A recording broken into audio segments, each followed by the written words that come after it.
Halo, assalamualaikum warahmatullahi wabarakatuh. Selamat datang kembali di Henry Channel ya. Oke, hari ini kita akan bahas tentang ini ada isu tadi malam dari live-nya dari Papi Tomli ya. Itu yang mengatakan Iyun nggak akan nikah tahun ini. Kabarnya seperti itu.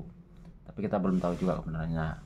Hari ini saya akan bahas kenapa Fauzana itu terkesan agak lama untuk menikah. Kemungkinan belum tahun ini atau tahun depan. Nah, kita nggak tahu, nanti akan saya coba ulik dari sisi dari sisi karakter Fauzana sendiri, karakter anak pertama di Pariaman itu seperti apa. Oke. Ini untuk awal-awal saya akan jawab dulu pertanyaan dari salah satu komentar di konten saya sebelumnya. Ini mengatakan seperti ini: Mas bro, tolonglah. Ini dari Yono Madiun ya, saya bacakan. Mas bro, tolonglah sampaikan dekat tempat tinggalnya dengan Fauzana, sama-sama Pariaman Padang mas bro. Ya carilah informasi yang jelas mas bro. Jadi kalau saya mendengarkan kata-katamu jadi jelas gitu loh mas bro. Tolonglah sampaikan yang jelas dong. Makasih, saya tunggu infomu yang jelas. Nah, ini dari Yono Madiun ini ya. Jadi dari Yono Madiun ini intinya mengkritik lah. Dia sepertinya nggak percaya dengan penjelasan-penjelasan di konten-konten saya sebelumnya ya, tentang hubungan Fauzana Iyun, apakah udah tunangan apa belum. Nih kayaknya dia terusik dengan ucapan saya yang mengatakan berdasarkan analisis saya itu Fauzana dan Iyun itu udah tunangan. Nah, dia nggak percaya ini komentar seperti tadi ya. Oke, yang saya tegaskan pertama-tama untuk menjawab pertanyaan ini, aku itu posisinya nggak lagi di Pariaman ya teman-teman. Itu yang harus teman-teman. Posisiku sekarang itu di Jawa Timur.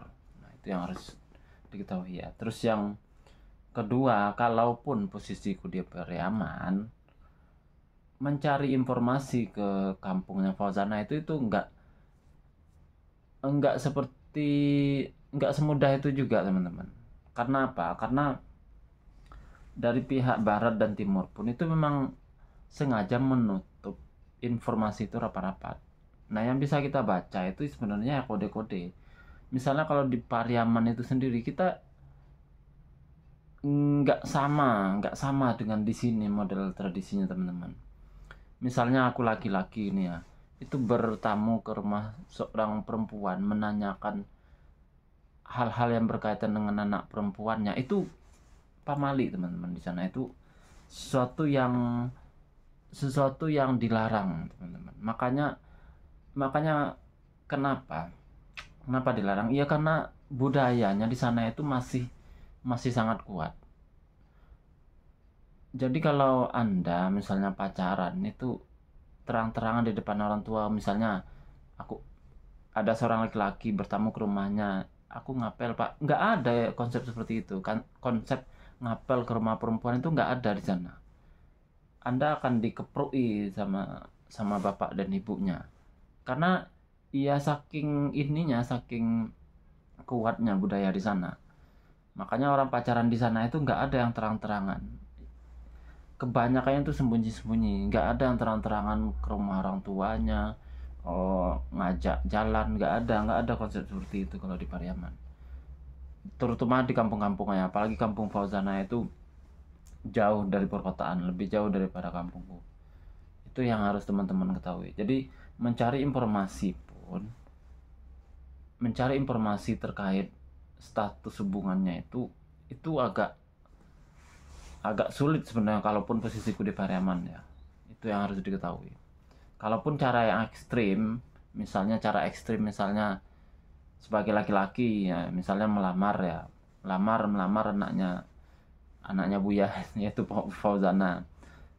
Ini cara ekstrim ya. Misalnya aku lamar anaknya yang bernama Fauzana misalnya. Mungkin bisa dapat jawaban, tapi belum tentu juga. Karena apa? Karena kan kalau kita melamar nanti kan akan ketahuan ini. Ketahuannya gimana? Oh, anakku sudah dilamar orang. Minimal kan seperti itu. Tapi nggak juga berjalan mulus seperti itu kalaupun pakai cara ekstrim seperti itu, teman-teman. Karena apa? Karena kalaupun cara seperti itu dilakukan, ada seorang cowok yang melamar Fauzana misalnya saat ini, orang tuanya kemungkinan hanya akan bilang, ya nanti kita akan ini dulu, kita akan lakukan tradisi marase namanya kalau di Pariaman, teman-teman. Tradisi marase itu terjadi sebelum pertunangan.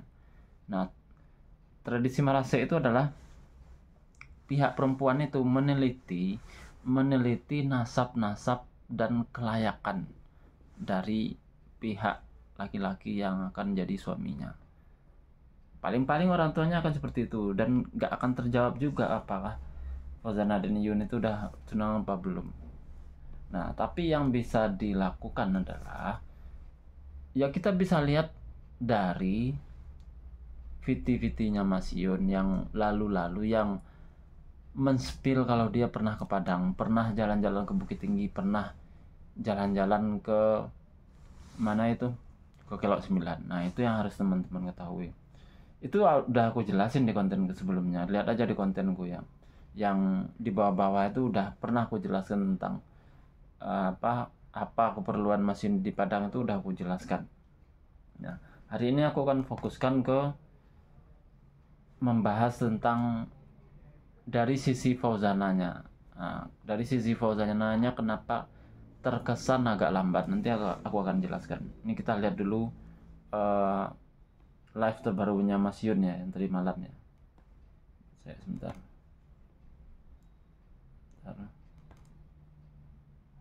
Ini ya. Sudah ada yang membahagiakan meskipun hanya di balik layar. Wah. Itu ya. Dibolak-balik kalau udah nikah, boleh. Kalau yang belum nikah dibolak-balik berbayar soalnya. Berbayar punya loh, Mas. Oke, di live terbarunya Mas Yun itu bilang kan seperti ini.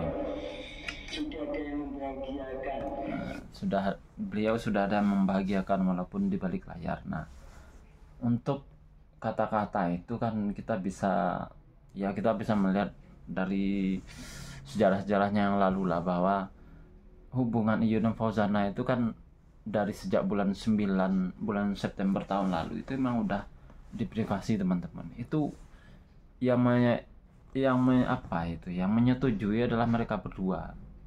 Kayaknya yang paling kuat untuk memprivasi itu kayaknya dari Fauzananya sendiri. Nah, itu udah aku jelaskan juga di konten sebelumnya kenapa hubungan mereka itu harus diprivasi, teman-teman.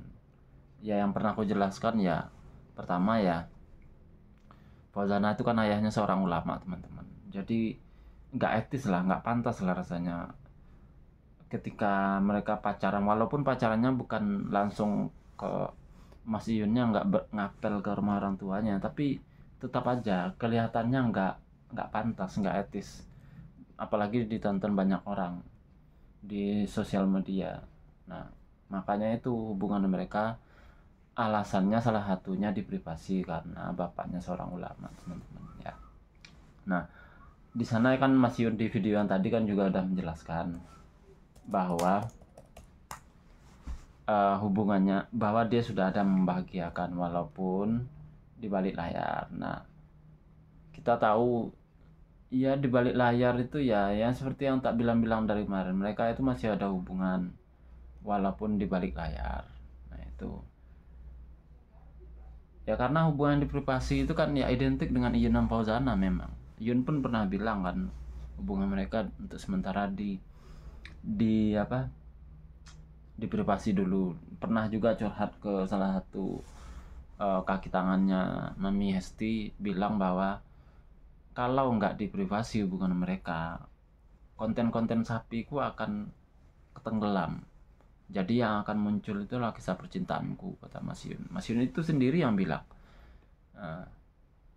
seperti itu. Dia nggak mau hubungan percintaannya yang muncul ke permukaan, tapi dia pengen konten sapinya gitu, teman-teman. Nah, coba kita lihat ini. Bentar ya. Oke, kita lihat dulu video dari Papi Tombi ya. Bentar ya. Gimana jadi? Ya, ini. Kita ulang dulu ya videonya. Ini ya.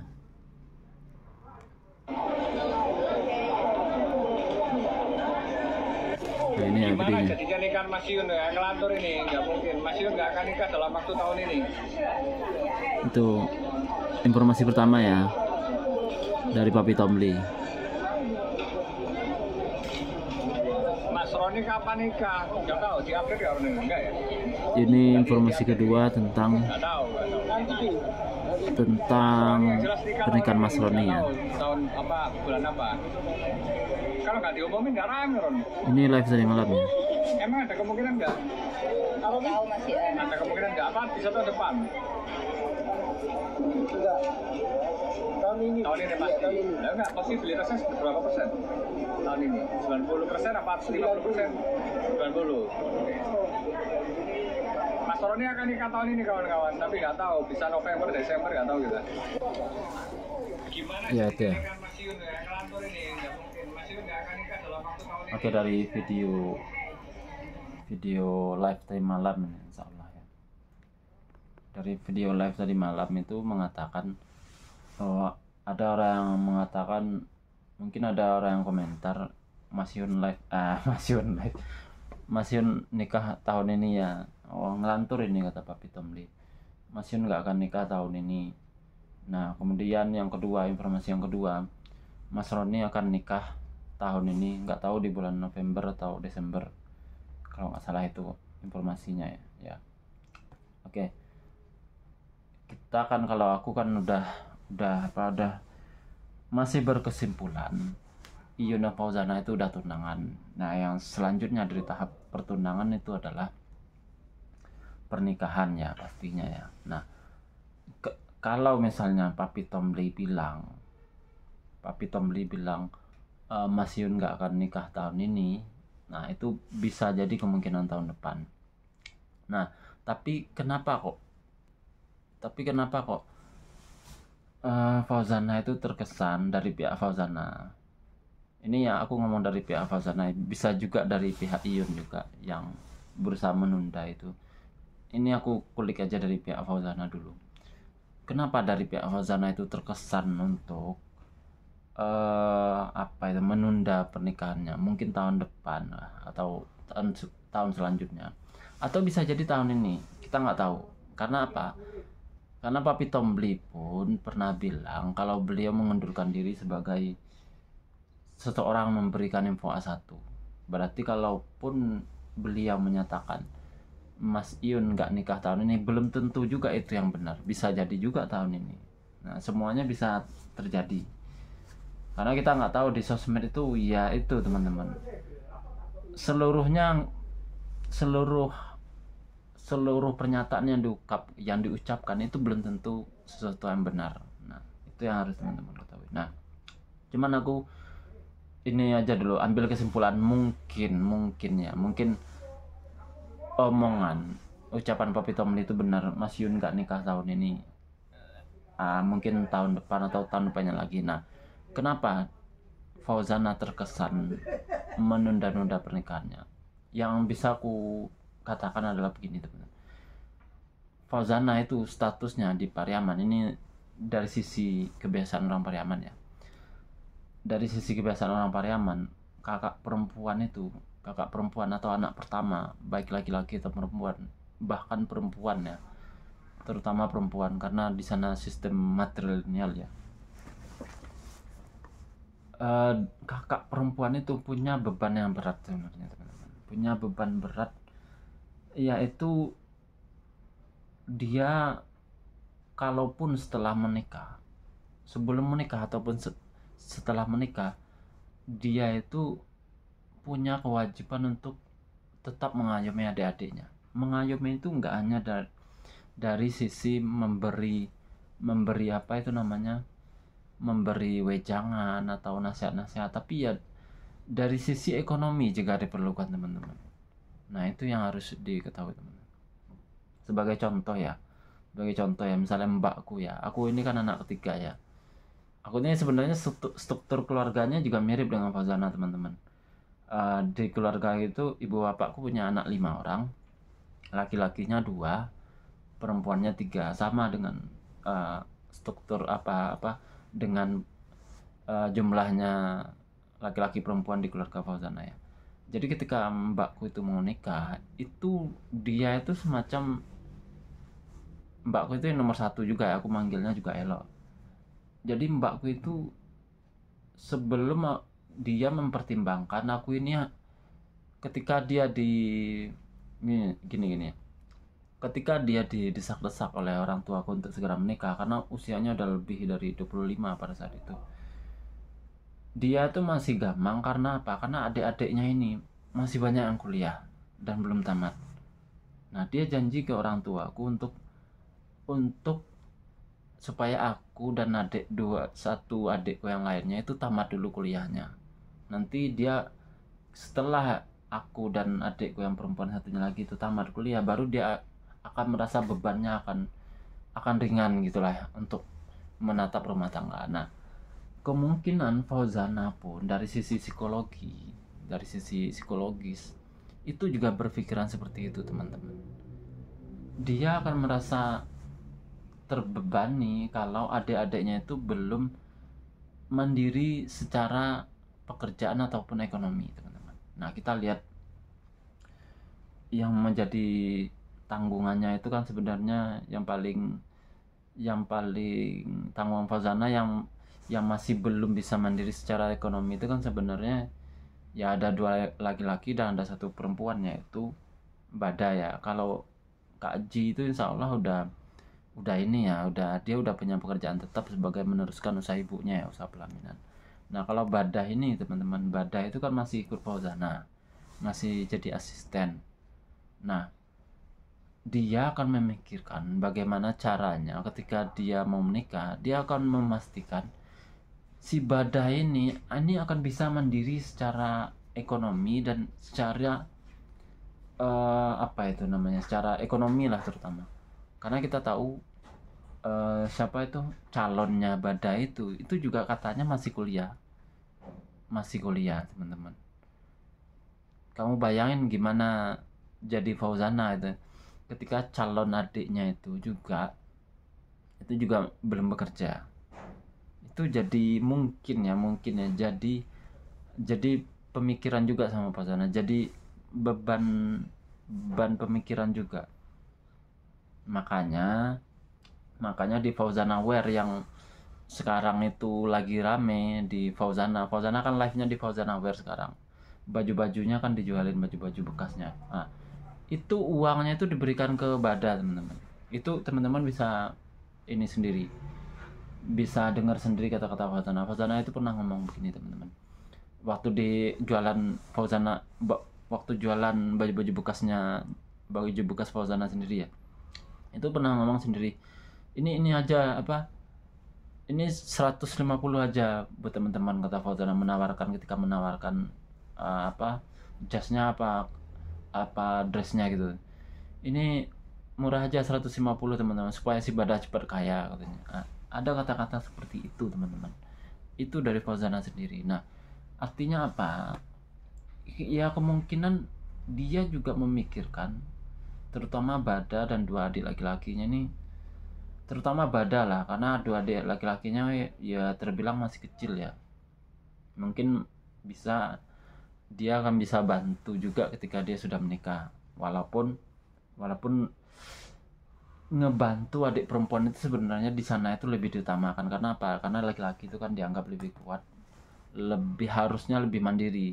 Karena kan orang Pariaman itu kan yang laki-laki itu kan ya kebanyakan kan kalau mau dianggap mandiri dan merdeka itu kan kebanyakannya merantau. Nah, yang jadi beban pikiran Fauzana itu sebenarnya adik perempuannya itu, yaitu ya terutama si Bada sama Kak Ji ya. Kalau Kak Ji insya Allah dia kayaknya udah mandiri secara ekonomi, kayaknya udah seluk-beluk tentang pelaminan itu udah dia yang megang. Nah, untuk si Bada ini yang masih ini ya, secara ekonomi kayaknya tonggak fondasinya masih belum terlalu kuat. Nah, kalau menurut saya seperti itu dari kebiasaan orang Pariaman pada umumnya juga akan seperti itu, teman-teman. Terutama kakak perempuan itu dia akan memikirkan bagaimana nanti adik-adiknya, bisa mandirikah secara ekonomi, bisa mandirikah secara finansial dan segala macamnya, itu dipikirkan. Nah, kenapa juga hal itu juga yang mungkin menyebabkan Fauzana itu terkesan masih menunda-nunda pernikahannya. Itu ya dari saya, teman-teman. Untuk salah katanya saya mohon maaf.